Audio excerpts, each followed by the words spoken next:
Hi guys! Welcome back to our channel. So, for today's video, ipapakita ko lang sa inyo kung ano yung mga binili namin kanina sa Watson. So, restock lang ng current supplies. Pasensya na, matutulog na kayo, medyo maluha-luha. So, mag-wash up din, prepare for bedtime. So, ito yung bag ko from Watson. So, first stop is shampoo.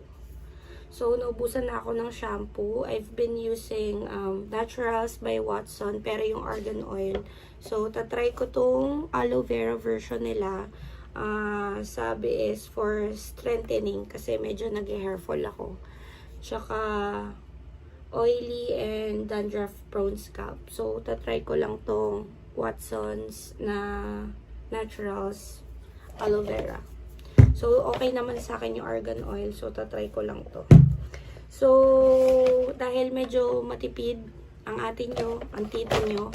So, quick fix yung ginagamit kong brand sa mukha ko. Kasi nga, pwede siyang sachet. But for this time, bumili lang ako ng medyo malalaki. Para hindi na bili ng bili. So, ayun. Nagbili lang ako ng ito, pimple eraser.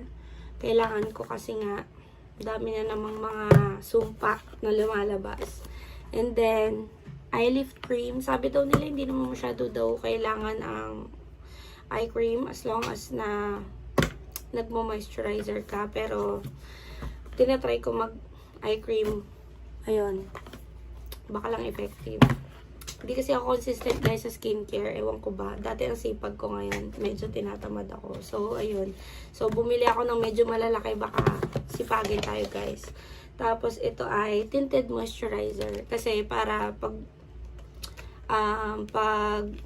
nag-moisturizer ka na sa daytime, tapos pag may meeting ka, ganyan, para ka na rin medyo naka-concealer foundation na very light lang. So, ayun. Ayun lang. Double purpose. As medyo may SPF din siya. Plus, itong sunscreen na ginagamit ko. So, for face and body na siya. SPF 50 PA+++. So, ayun siya. Ito ay asa na ba yung resibo? I believe this is 129 pesos. Same as this. And then, 129 din. Ito lang ata yung tag 249. Let me check my receipt. Tapos, ito, I think 255. I believe meron tong refill. Kaso dun sa Watson na napuntahan namin sa May Baclaran, wala siyang refill. So, ito. So, wala akong serum, guys. But, may nakita ko from IY Korea. So, this is 24 pesos for 6 ml. So, tatry ko siya.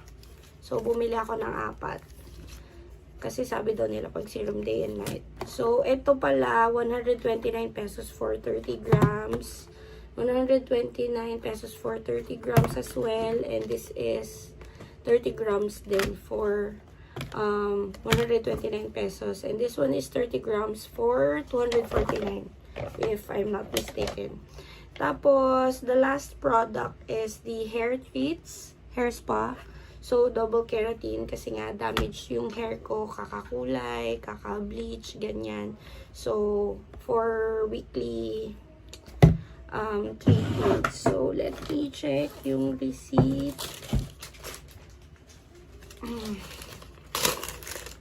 So, ayun nga. Yung shampoo is 255. Then, this one is 90 pesos.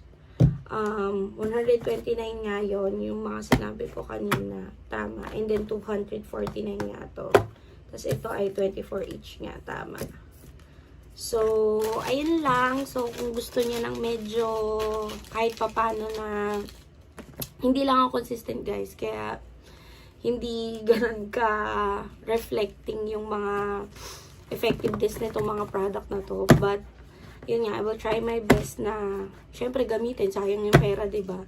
So, kung gusto niya ng tipid na skincare at maging consistent, para masulit nyo naman yung pinambili nyo, ito lang yung marirecommend ko kasi ito yung nakita kong medyo tipid at saka parang effective naman siya. So, ayun lang. So, mag-wash up na bedtime. So, see you guys on the next vlog. Thank you. Bye!